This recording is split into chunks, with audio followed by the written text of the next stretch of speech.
What's up, everybody? Fred Minnick here, and happy Bourbon Heritage Month! Every year in September, the world celebrates Bourbon Heritage Month.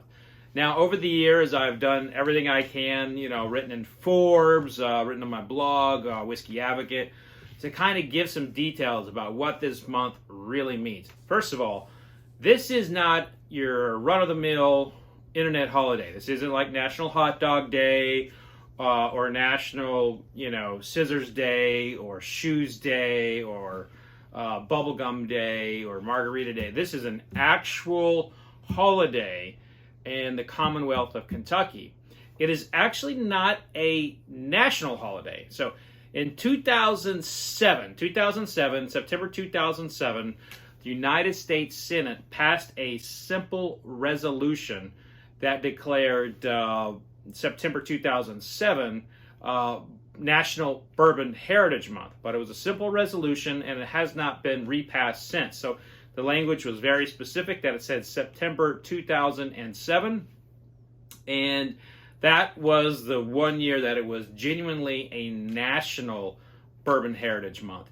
After that, or even before that, the Kentucky Distillers Association walks a proclamation every year in September to the desk of the Kentucky governor to have them sign it to make it Kentucky Bourbon Heritage Month. The governor signs that and declares bourbon to be Kentucky Bourbon, declares September to be Kentucky Bourbon Heritage Month.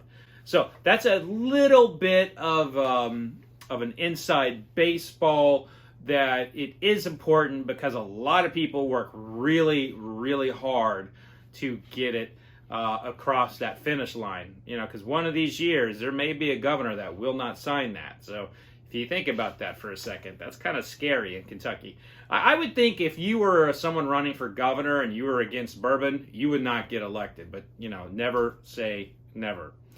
That being said, the reason why it took place, started in September, is because Kentucky Bourbon Festival was taking place in September. That's the month they chose.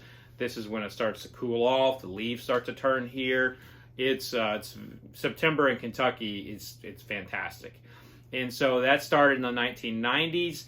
And there just was a lot of enthusiasm for bourbon in September, so just things kind of continued to grow. People kept doing events, and of course now we got Bourbon of Young, we got the Kentucky Bourbon Festival, and we got a cajillion other events going on in Kentucky.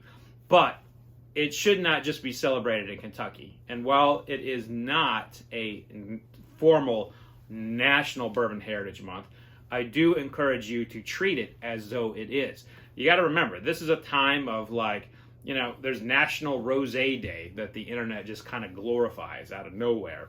This is a legit real holiday. So if you get a chance, buy yourself some Kentucky bourbon. That took a while to open. And pour you a little bit. Share it with a friend. And as you do your toast, say, Happy Bourbon Heritage Month. And happy Bourbon Heritage Month from me to you. May every single day this month be enjoyed with many drams and many good friends, as well as good times. Cheers, and be safe out there. It's best to drink bourbon responsibly, which means don't get too drunk, pass out half naked in New Orleans, and wake up next to a homeless man with his hands over a trash can. That's awkward. Cheers.